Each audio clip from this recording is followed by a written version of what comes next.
Hi everyone. So finally we are here on the next lecture, and like you have seen, we have done it in the case of geography because we reached to a good number of lessons, I would say, towards a good number of topic, and then we have seen it kind of a revision course, not course but a one session that would have helped you understand कि हमने कुछ जल्दी में सब कुछ sum up कर लिया, that whatever we did across 30 plus lectures.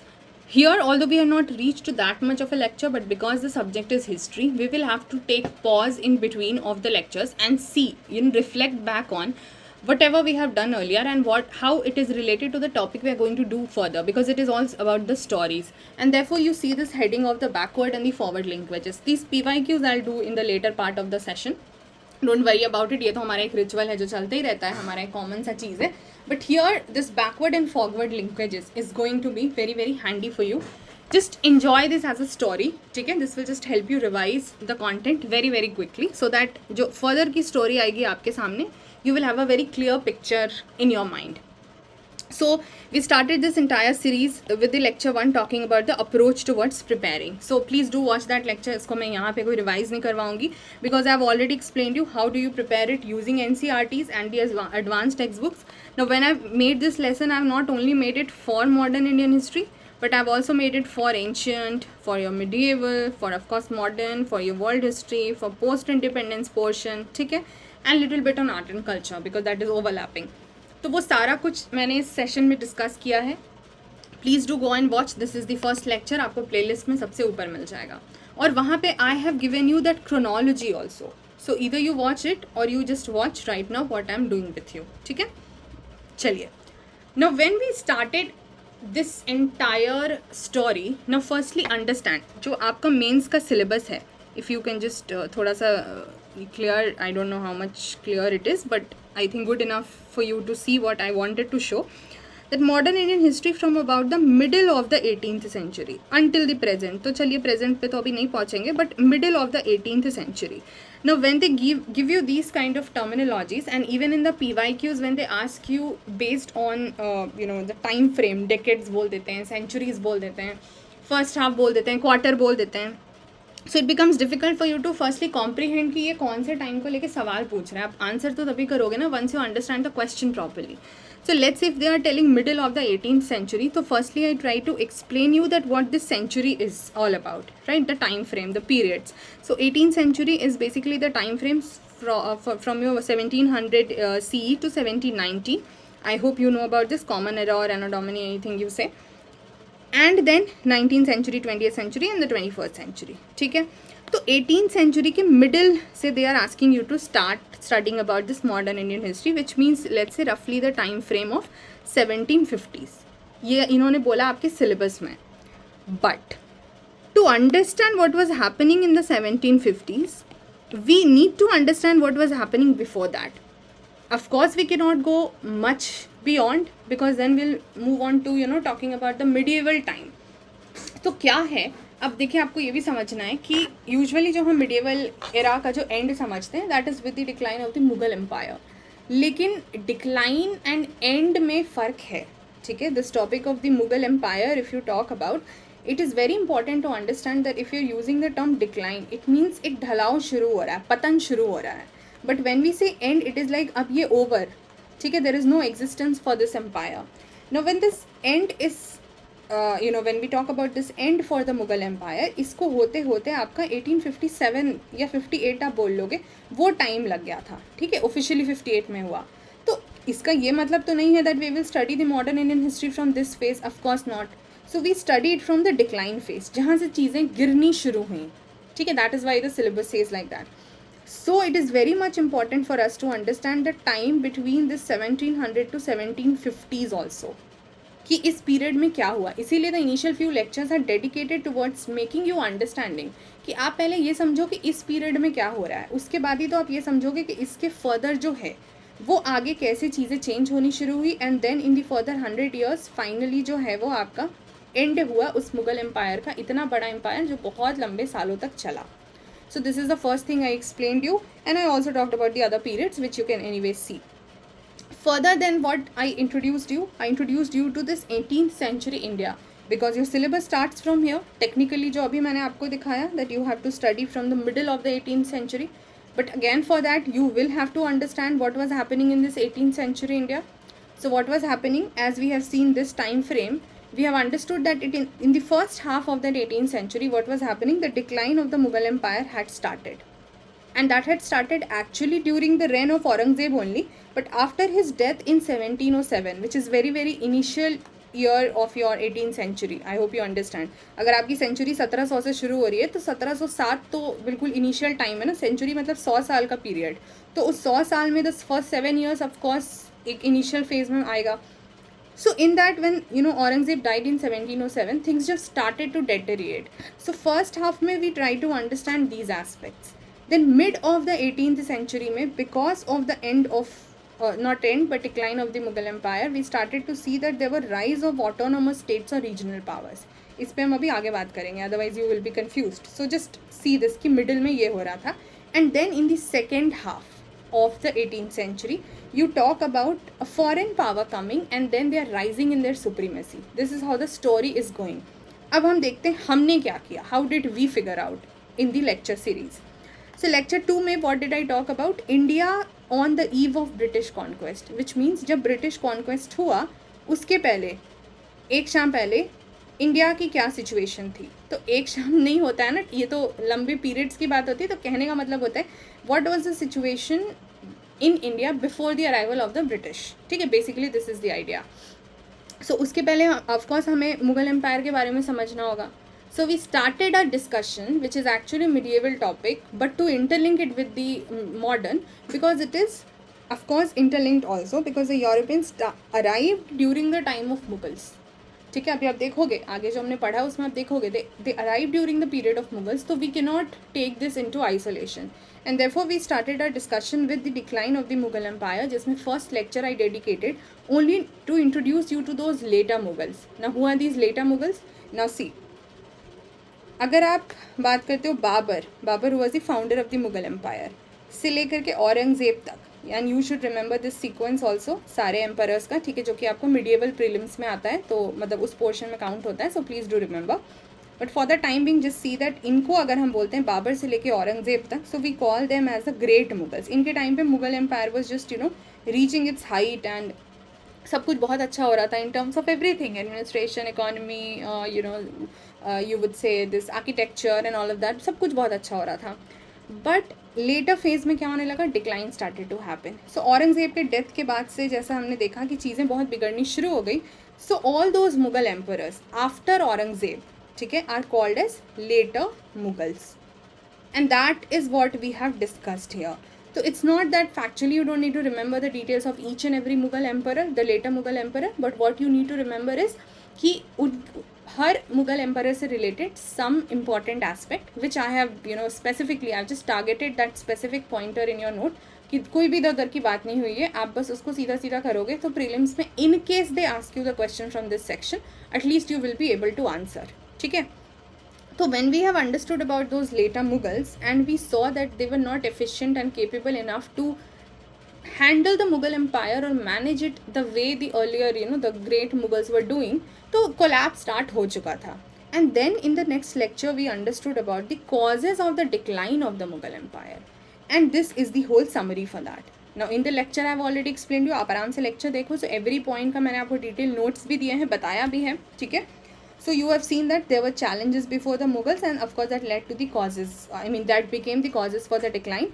So there were internal weaknesses and external challenges. अब internal में क्या था, जैसे औरंगजेब की ही अपनी policies, misguided policies like Deccan war वगैरह का हो गया. जो इनके सक्सेसर्स थे, जो लेटर मुगल्स, ये बहुत वीक थे. कोई वॉर ऑफ सक्सेशन हमेशा होता था because there was no fixed way of that who would be taking charge in the next one. कोई ऐसा सक्सेशन का लॉ नहीं होता था, इसीलिए वॉर्स ऑफ सक्सेशन होते थे. Everybody would fight to take charge, and then the nobles started to become the kingmakers and they were helping in these emperors become the kings, और उसी के नाम पे नोबल्स जो है वो फ़ायदा उठाते थे, खुद ज़्यादा पावर रखते थे. देन द मुगल स्टेट जिस तरह का नेचर था कि वो सिर्फ अपना लॉ एंड ऑर्डर और ये सब में काम करता था. They were just not trying to interact with people and उसको बाइंड करके रखना, सोसाइटी बिल्डअप करना. That was not the nature of the Mughal state. Nobility जो है वो डिग्रेड होनी शुरू हो गई थी. यही नोबिलिटी जो किंग मेकर्स की तरह काम कर रही थी, because they were focusing on कि अब उनको कैसे फ़ायदा मिले kingship say, or how do they rise to the power. Zamindars who were the another important people, ये लोग भी क्या कर रहे थे, धीरे धीरे अपनी लॉयल्टी शिफ्ट करके from the emperors they were giving their loyalty to these nobles, तो उनकी लॉयल्टी शिफ्ट हो रही थी. जागीरदारी crisis was the whole economic crisis, जो अब हमने बात की थी, थोड़ा मनसबदारी सिस्टम से रिलेट किया था, we have already covered it. Treasury empty होने लगा था वॉर्स की भी वजह से, जो बाकी के राजा थे वो बस पैसा वेस्ट करते थे. They were interested in wine, they were interested in women, they were interested in just living a very luxurious life, doing nothing about the Mughal state and their people. So that of course emptied the treasury. और उसके अलावा military weakness काफ़ी ज़्यादा हो चुकी थी towards the end. Empire का size जो है वो इतना ज़्यादा बड़ा था that they were not able to tackle it, and of course that resulted in the rise of regional powers. और यही कहाँ से शुरू हुआ, ये जो nobles थे वहाँ से शुरू हुआ. So these are some of the internal weaknesses, the details of which you will find in this particular lecture. Now then what happened?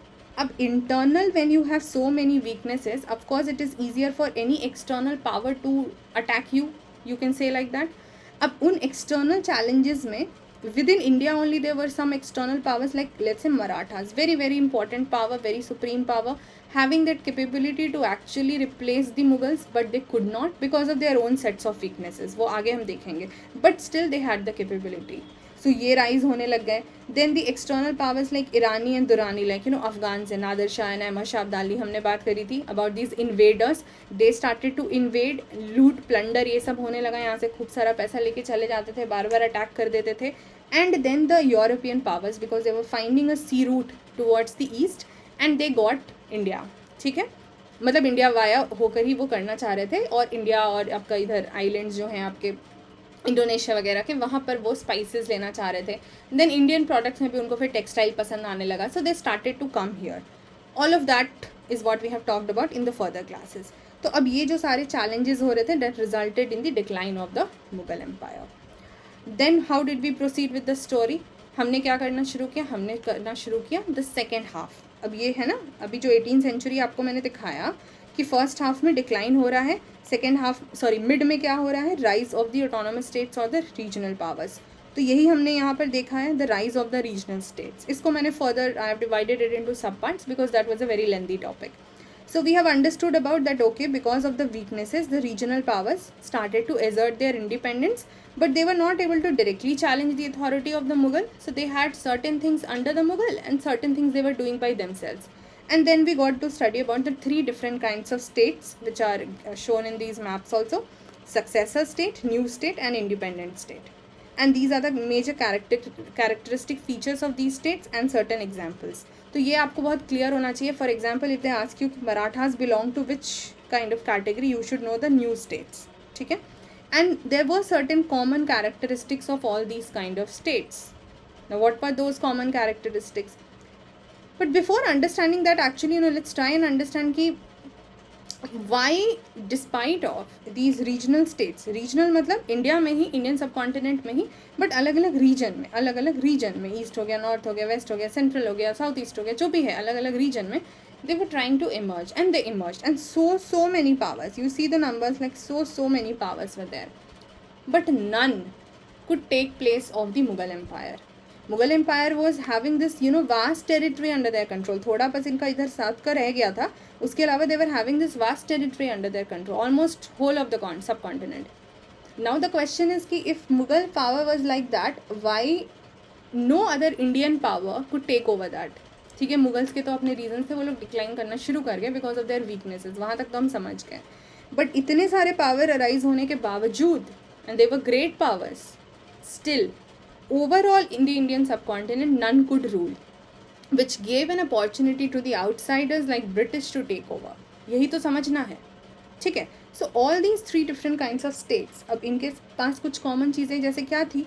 Firstly problem ये था कि दे could destroy the Mughal power, they had certain capabilities, लेकिन और destroy भी थोड़े हद तक कर पाए, मतलब उनको डिस्टर्बेंस हो गया मुगल पावर में, but none could replace the Mughal power. उसको रिप्लेस कोई, सब्सटीट्यूट कोई नहीं बन पाया. ऑफकोर्स रिसोर्सेज भी उतने नहीं थे, पावर भी नहीं थी, ऑल इंडिया पॉलिटी नहीं बना पा रहे थे, साइंस टेक में बैकवर्डनेस थे, इंटरनल वीकनेसेस थे, आपस में झगड़ा होता था, बहुत कुछ था. ठीक है, these are just couple of reasons only, but there were many things, but none could replace, and it help the British to rise to power. तो राइज ऑफ रीजनल स्टेट्स हमने 2 पार्ट्स में देखा, ठीक है। फर्स्ट पार्ट में I talked about the successor state, next में I gave you the details for the new states, and then in the next lecture I talked about the 18th century economic conditions, and then थोड़ा सा ये बाकी था तो वो भी मैंने उसी में करा दिया था। अब क्या है, अब हमें एंड में क्या समझना है कि now that we have seen that okay there were situations prevailing for the British to rise to power and the other Europeans also, तो after they have come we know कि around 200 years जो इनका rule रहा है that has just changed the socio-economic conditions of the country drastically. Everything in the society and economy just changed like anything. So to understand any change, firstly you will have to understand that what was the prevailing condition. जो पहले का condition था वो समझेंगे तभी तो कहीं का चेंज समझेंगे ना. तो उस चेंज को समझने के लिए we would have to see the 18th century में इंडिया की सोशो इकोनॉमी. अभी तक हम जो भी ये सब भी 18th सेंचुरी का ही है हिस्सा, but these are your political situations that we are doing. ठीक है, एक पावर है, दूसरा पावर है, स्टेट है, मुगल एम्पायर है, दीज स्टेट्स है, ये सब क्या है, पॉलिटिकल अंडरस्टैंडिंग है ऑफ 18th सेंचुरी इंडिया. ये ज़रूरी इसलिए है because one power was you know being like, जो आपके फॉरेन पावर्स आ रहे हैं वो हमारे इंडियन पावर टू ओवरटेक कर रहे थे. तो ऑफकोर्स पॉलिटी वाइज हमें समझना ज़रूरी है, but we will also have to understand the socio economic conditions because these power, ये जो यूरोपियन पावर्स भी जो है, they led to huge change and impact in the socio economic conditions. तो अब यहाँ पर क्या चेंजेस आने शुरू हुए, तो हमने इसको ब्रीफ में ऑलरेडी देखा हुआ. I have given you the headings. For example 18th century में जो इकोनॉमिक कंडीशंस है उसमें क्या है, विलेज इकोनॉमी कैसी थी, अर्बन इकोनॉमी कैसी थी, ट्रेड कैसे चल रहा था. Then in the social conditions, social stratification like the layers कैसे थे, विमेन की क्या कंडीशन थी, एजुकेशन कैसा था, Hindu Muslim relation, art and culture, all of that we have done, and उसको मैंने एक छोटे से बॉक्स में समराइज़ कर दिया आपके लिए. नाउ दैट इतने सारे चीज़ों को करने के बाद आई होप अब आपको एक स्टोरी का फॉर्मेट समझ में आ रहा होगा कि 18th सेंचुरी को पॉलिटिकली, सोशली, इकोनॉमिकली पूरा समझ लेने के बाद ही आप अराइवल ऑफ यूरोपियंस को अप्रिशिएट कर पाओगे. अप्रिशिएट यहाँ मतलब तारीफ नहीं करना है, अप्रिशिएट मतलब समझ पाना है. ठीक है, then you will be able to understand that topic. तो इतना करने के बाद then we understood about the background. अभी भी हम अराइवल पे नहीं पहुँचे हैं, we have not reach to the arrival. Firstly we have understood about the background of the advent. अच्छा, उसके बीच में मैंने एक एडिशनल टॉपिक जो कि क्रोनोलॉजिकली नहीं फॉल कर रहा था बट उसको इंक्लूड किया था because there was the reason that the battle of Panipat was being mentioned at several places. 1761 का जो थर्ड बैटल ऑफ पानीपत था, and there was a question in mains also, so I have just attached a couple of slides to talk about it. And जो भी अभी तक के PYQs थे वो भी मैंने इस सेशन में आपको अटैच करके दे दिए थे. ठीक है, so just check and solve them. अब क्या होना शुरू हुआ, we have understood that the internal situation in India politically, be it decline of Mughal Empire or be it the rise of the regional states, gave the Europeans an opportunity to rise. And because of rise तो छोड़िए, पहले तो arrival जो हुआ उसके बाद यहाँ पर वो ग्रो करते चले गए. तो उस अराइवल के पहले यूरोप में क्या हो रहा था ये भी तो समझना होगा. Why did they feel like suddenly they wanted to come towards eastern India. ठीक है, तो यूरोप से, वेस्टर्न वर्ल्ड से ये ईस्टर्न वर्ल्ड में क्यों आना चाहते थे. So they had their own reasons and there were many things happening even in their time. उनके भी मतलब पिछले कुछ 100 सालों में, like multiple centuries that we have discuss, 200, 300, 400 सालों में there were many changes that were happening. And Europe was also evolving from very dark age. को जो मिडिएवल यूरोप का टाइम उसको डार्क एज बोलते हैं, जहाँ चीज़ें बहुत ही बैकवर्ड थी, उससे मॉडर्न वर्ल्ड में आना शुरू हो गया था. सो वो कैसे ट्रेस हुआ है वो background I have given, background of Europe, the socio economic change, so that रफली अंडरस्टैंड कि ओके क्या चीज़ें हैं. जैसे आपको फ्यूडल क्राइसिस के बाद रेनेसा रिफॉर्मेशन का टाइम, जोग्राफिकल एक्सप्लोरेशन हो गया, कॉलोनीज इन्होंने बनानी शुरू कर दी, सो कॉलोनियलिज्म, मर्चेंट कैपिटलिज्म हो गया, आपका ट्रेड अच्छे से होने लगा, बैंकर्स आने लगे, उसके अलावा साइंटिफिक आइडियाज़ होने लगा. इंडस्ट्रियल रिवोल्यूशन तो था ही एक game changer for everything, machine से सामान प्रोड्यूस होना, और सबका रिजल्ट जो है वो कमर्शियल रिवोल्यूशन में निकला. और उससे क्या होने लगा, अब now they were focusing on gaining more and more profit, and also then they started to explore the sea route towards the east. फिर उसमें भी इंटरनली यूरोप में हमने ये भी देखा है that Italy was having that monopoly initially, and therefore the other European countries wanted to break that monopoly and they wanted to come towards the east and have that gain which Italy was initially having बहुत शुरू से ही. अब जब ये सब होने लगा तो क्या होने लगा, यूरोप के डिफरेंट कंपनीज में they started to form these trading companies so that they would trade with the eastern world. और उसी में there started to have the clash of interest because of course it was all about maintaining that supremacy. no European power would want the other European power to succeed. So all of them wanted to have that supremacy.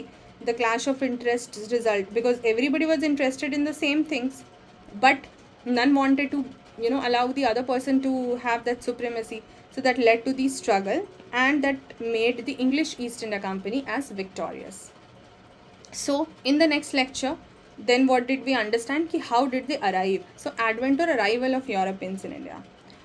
We had seen the 5 powers: Portuguese, Dutch, English, Danes and French. These were the major 5 powers जिसको मैंने 2 lectures में ख़त्म कराया. So I have given you the whole detail both from prelims perspective. Mostly it is prelims oriented topic only, but एक mains में भी आपको एक idea in case they ask you to analyze the whole thing. I have given you just that right now in these 20 minutes for the time being story format में, जो आपको समझना है कि ये लोग आए किस सीक्वेंस में, गए किस सीक्वेंस में. Now when we were doing this whole 2 chapters we have understood कि ठीक है पोर्टुगीज़ आए चले गए, 3 सेटलमेंट्स रह गई थी बट स्टिल हम इनको ओवरऑल जाना ही मानेंगे. तो इनका खात्मा हो गया. ईस्टर्न साइड से डच आए गए, डेन्स आए गए, बचे थे कौन? इंग्लिश और French East India companies. Now the whole clash was about this English and French, and that is why. यही था आपका बैकवर्ड और फॉरवर्ड लिंकेज जो मैं बोल रही थी. अभी तक क्या है? बैकवर्ड लिंकेज, जो मैंने आपको सारी बैकवर्ड की कहानी समझाई. अब होगा forward linkage. Now that there are only 2 European companies that we have seen that are left in the case of India, English and French, now we will have to understand कि English और French जो आपका further वो होगा forward linkage जिसको हम बोलेंगे, तो उसमें हम क्या देखने की कोशिश करेंगे. Firstly कि जो English और French है, because see ये तो common sense है ना, that only one power has to survive. You forget about that, that okay British ruled, forget about that knowledge, but that only one power would survive, because again the question would be of supremacy. So amongst them who was that power? We know that it is English, but how did they came to that point? Of course by eliminating France or French power. How did they do that? That we will study in the next topic of Carnatic Wars. ठीक है, अब आपको story की जो मैं forward linkage समझा रही हूँ, आगे जो करेंगे. Now what has happened? English East India Company और British East India Company has eliminated all its European rival. 3 तो यहीं से ख़त्म हो गए थे ना, पोर्टुगीज, डच, डेन्स तो यहीं से ख़त्म हो गए थे. The major other power that was creating trouble for them, France, उनको भी उन्होंने ख़त्म कर दिया इन द कार्नेटिक वॉर्स. ख़त्म एज इन एलिमिनेट कर दिया. Now the only power that was left in the case here rising to supremacy was English East India company. Now the point was कि ये जो इंग्लिश ईस्ट इंडिया कंपनी है उसके सामने external तो सारे European challenges it's over, but there were certain internal challenges that they had to face. किस format में? जो आपके रीजनल पावर्स थे. Now please understand, the regional powers did not end, they were anyways existing. Bengal, Hyderabad और ये सब, they were existing. The only problem was that they were not that I would say capable, or not even capable, but they could not just replace the Mughal Empire, but they were still existing, right? And they had their weaknesses. That is why the European companies could rise to power. तो अब इनको क्या करना था? एक एक करके इन regional power को भी अपने कब्जे में लाना था. So they started taking the control of let's say Bengal, Hyderabad, ठीक है, इन सब का कंट्रोल करना शुरू किया. And 3 major wars that was fought. So we call it as Anglo Mysore, Maratha, Anglo Maratha and Anglo Sikh. तो धीरे धीरे करके ऐसे सारे इंटरनल पावर्स को जो है इन्होंने एलिमिनेट करना शुरू किया. रीजनल पावर्स को एलिमिनेट करना शुरू किया. आसपास के जो नेबरिंग रीजन्स थे, फॉर एग्जांपल नेपाल, अफगानिस्तान और बर्मा, म्यांमार रीजन, उनको भी अपने कब्जे में लेना शुरू किया. Now when all of this was done, then the British का जो सिचुएशन आया. अब अभी इतना क्या हो रहा है? Whatever we are doing right now is कि okay they have reached on to a point where they are almost supreme, but जो भी एक्सटर्नल जितने भी इनको ये चैलेंजेस मिल रहे हैं उन सबको एक एक करके रिमूव करना है, so that they remain the sole authority there. And this is what they did. So this is going to be our study of. For example Carnatic war से हम शुरू करेंगे, then will talk about Plassey and Buxar, तो हम Bengal, Bihar region को समझेंगे. Then will talk about all of these wars and understand Mysore, Maratha, Sikh, सबको अपने कब्जे में कर लिया. नॉर्थ, ईस्ट, वेस्ट, साउथ, हर जगह अपने कब्जे में कर लिया. देन जो एक्सटर्नल थोड़े आपके फ्रंटियर्स पर थे लाइक नेपाल, अफगानिस्तान, बर्मा, उनको भी अपने कब्जे में कर लिया. तो अब बचा क्या? पूरे इंडियन सब कॉन्टिनेंट में there was just one power and that was English East India company. Then we will further understand in the coming classes कि अब वो जो इन्होंने अपना पूरा यहाँ पर बसेरा डाल लिया है, ठीक है, they came just to trade, but you are seeing that they started to have this political conquest here. अब जो इन्होंने अपना पूरा डेरा डाल लिया है, how will they further move towards you know maintaining them, and they continued for over so long, like more almost 200 years. तो आखिर ऐसा क्या हुआ कि वो इतना कर पाए? And then of course the economic social changes etcetera etcetera, बीच में जो रिवोल्ट हुए और वो सब. फिर तो ये आपका भी बैकवर्ड फॉरवर्ड लिंकेज है. आई होप आपको स्टोरीज जो हैं वो क्लियर हो रही होगी. In case you will have any problem, you can just write out to me, and we will not make this video very lengthy. We'll just quickly see some of the PYQs for that matter.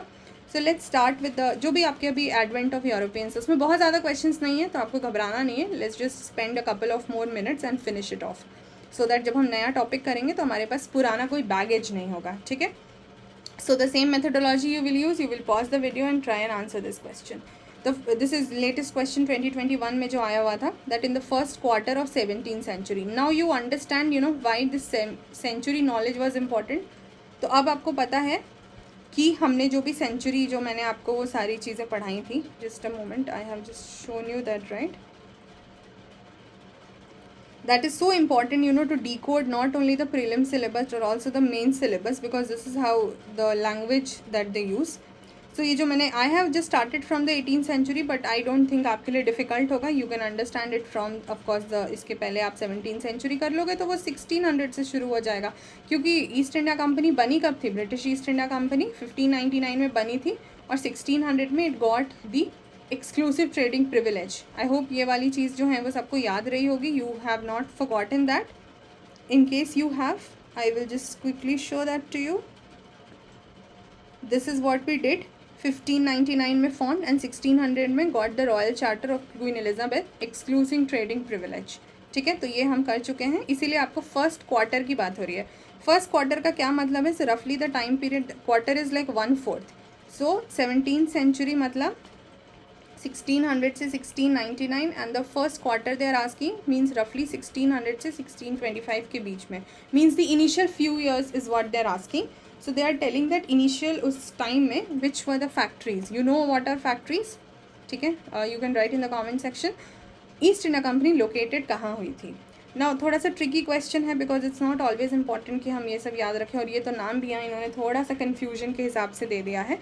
But अगर आपने, क्योंकि I have already told you that you will have to couple the lecture with your textbooks also. You cannot, because I cannot copy paste the textbook and give you every single detail. नहीं तो फिर कोई फ़ायदा ही नहीं होगा. That is not going to be possible, right? तो वो एक चीज़ आपको ध्यान रखनी है. If you would have checked, for example, let's say if you have spectrum, अगर आपने बुक के साथ collaborate करके पढ़ा होगा, so if you have spectrum, I don't have the latest edition, so I cannot give you the page number exactly, but whatever edition you have, उसमें जो chapter है ना स्टार्टिंग में, advent of Europeans in India, उसमें एक section है, you have the section known as progress of English company. ये मैं हेडिंग्स दे रही हूँ, आप पेज नंबर अपने हिसाब से देख लीजिएगा. ठीक है, मेरे बुक में it is page number 38-39, but this is an older edition, so you will have to just check that. ठीक है, अब इस हेडिंग में आपको एक पैराग्राफ मिल रहा है, जहाँ जो फर्स्ट पैराग्राफ है, ठीक है, there only they have explained you that 1609 में कहाँ पे फैक्ट्री इस्टेब्लिश की, फिर 1611 में की, etcetera etcetera. And the last line of that paragraph says permission to set up factories at Agra, Ahmedabad and Broach. तो ये तो है ही, दिस इज़ फॉर श्योर. ठीक है, तो ये आ जा रहा है वहीं से answer.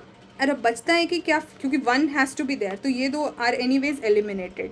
Now they have nowhere mentioned about Chicacole, और ट्रिचोनोपोलिटी था ही नहीं इंग्लिश में, स्टार्टिंग में तो कुछ भी नहीं था उनका, तो ये तो खैर ऐसे ही रूल्ड आउट था. Regarding this they have not mentioned it anywhere, so even we will consider this to be the only option. Although UPSC has not yet released this official answer key, but majority of the places we have got this answer only, and this is given in your spectrum book. ठीक है, यहाँ पर दिया हुआ है. तो इतना minute आपको हर फैक्ट्री की इन्फॉर्मेशन जो है वो निकाल के रखनी होगी. आपको प्रीलिम्स के लिए अलग से, स्पेशली हिस्ट्री जैसे सब्जेक्ट्स के लिए बहुत मेहनत करना होगा. So your answer is one only. This is one of the question that they have asked recently 2021 में. So I hope you will understand कि इसको हम लाइट नहीं लेंगे कि ये टॉपिक नॉन सिग्निफिकेंट है, बिल्कुल भी नहीं है. Let's quickly see a couple of questions. Actually दूसरे एग्जाम्स के हैं जो हम यूपीएससी का करते हैं, दूसरे एग्जाम्स का, but not an issue, will just quickly finish that. एक क्वेश्चन है, actually treat these questions as a source of information only, because many of the things you might have not got in the books. So they are asking कि अभी जो हम आपको crops का नाम बताएंगे, which of these crops was introduced by Portuguese in India. मैंने आपको कुछ लिस्ट्स दी थी लेकिन उसमें ये ऑप्शंस नहीं है, so here you will learn a couple of more things. Introduced by Portuguese in India, so one is your opium, then is your coffee, C is your betel leaf. In case you know it, good enough. In case you don't, just use it as a learning source, as I just told you. So here I'll just tell you the right answer. You could have paused the video and try and solve the question. Here the answer is chili. तो I have already shown you that list also, ठीक है ना। मैंने आपको बहुत सारे actually बताई थी लिस्ट लेकर के, जहाँ पे पोर्टुगीज़ के हमने क्रॉप्स की बात की थी। Although this was not mentioned there because maybe the textbooks do not mention about all the sources. For example this is that list introduce crops, है ना, ये हमने बात की थी potato and all of that पर। But no issues with that. नई चीज़ जो आप सीख रहे हो that you would have studied कि ठीक है, चिली जो है वो भी उन्होंने इंट्रोड्यूस कराई थी। सो this is what you can remember. Tobacco, pineapple, papaya etcetera जो है और क्रॉप्स उन्होंने इंडिया में इंट्रोड्यूस कराया था। Okay, so next question is your also NDA 2018। Where did the French East India company first established its factory in India? First established factory in India, and remember the company's name। French का पूछा है उन्होंने, ठीक है। ये तो हमने बात की है तो I don't think should be a problem. Calicut, Surat, Pondicherry and your Masulipattnam. So just try this answer. So basically here the first answer is the correct answer is सूरत। 1668 में फर्स्ट फैक्ट्री यहाँ पे स्टैब्लिश हुई थी। फ्रांस की हम बात कर रहे हैं। Next see another question. ये तो आसान है, जो अगला वाला ये मैंने आपको मैप में भी दिखाया था। This is also NDA 2018। आपको दिख रहा है उसमें कितने क्वेश्चन पूछे हैं कि इंग्लिश ईस्ट इंडिया कंपनी की जो सेटलमेंट थी मद्रास में, ठीक है, सेटलमेंट इन मद्रास, उसको क्या बोलते थे? Options are Fort William, if you remember I have already shown you, Fort Saint George. Third option is there is some issue with the space. I will somehow manage that for you, just a moment. Yeah, so the third option is Elphinstone Circle and the fourth option is Marble Palace. But अगर आपने ठीक से देखा होगा तो this should not be a problem. You should know the right answer. What is that right answer? Fort Saint George, क्योंकि मद्रास की बात हो रही है। फोर्ट विलियम कहाँ पर है आप मैप में देखोगे, या फिर if you remember just write in the comment section. Okay, next is थोड़ा सा ट्रिकी क्वेश्चन है, नॉट ट्रिकी मतलब it's too factual, people would have forgotten it, but अच्छा है, we will get it as again a source. UPPSC 2017। In which of the following places the Dutch established their trading centres? और यहाँ ना एक option नहीं है, like you just don't have one option to choose, यहाँ पे multiple combination है। So first option is Nagapattinam, Chinsurah, and all of these places you will find in that map जो मैंने आपको दिखाया था, उसको आराम से पॉज करके, and that is given in your books also, मैं कोई यूनिक कहीं से नहीं ला रही हूँ। Then Surat, Bharuch and Agra, and all of this should be accommodated in your notes. जहाँ आपने लेट्स से डच के बारे में लिखा है, आपको कुछ भी एक्स्ट्रा इन्फॉर्मेशन मिलता है तो उसको वहीं अकोमोडेट करना है। ऐसे ही नोट्स बनते हैं, comprehensive notes, and then all the above. So here you can just try it out by yourself, and actually here the answer is all the above. They had these factories set up at different point of time in all these above places. However, Dutch की जो first factory थी वो मसूलीपट्टनम या मछलीपट्टनम भी उसको बोलते हैं, वहाँ थी 1605 में first, but they had there settlements elsewhere also, this you can remember. Okay, going on with another question, I think I have done it all. Okay, just one question is left, that was also UPPSC 2014, that French East India company, ये भी आपको करवाया है, was constituted during the rain of, किस राजा के समय में ये फ्रेंच ईस्ट इंडिया कंपनी बनी थी?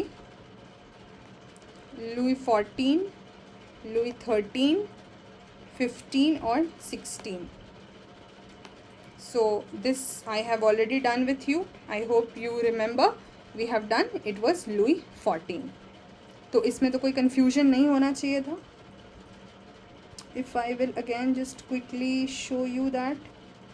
ठीक है, Louis 14 यहाँ हमने इस चीज़ को already करा था. So with this we are done with these discussions on the questions. I hope you would have noted them down also. And please focus on the minute details by reading the book. Please do not take these lectures to be the whole and soul of everything, not in this subject but in any subject, and for any other educator also, online, offline, whatever you are doing. This is something very clearly I would like to point out. See, these videos or anything for that matter, additional material you are getting are just to help you out in making things easier for you. These are not the substitutes of self-study, and these are not the substitutes of reading a textbook. So please do read them, and then in the next classes we'll continue with, as I have told you, with the Carnatic Wars, क्योंकि हमें अब समझना है कि English ने France को कैसे eliminate करा और फिर बाद में इंग्लिश ने बाकी रीजनल पावर्स को कैसे कंट्रोल करना शुरू करा और अपनी सुप्रीमेसी बना के रख ली और फिर 200 साल तक रूल करते गए. ठीक है. So hope to see you guys in the next class. Thank you so much. Till then, bye bye. Take care.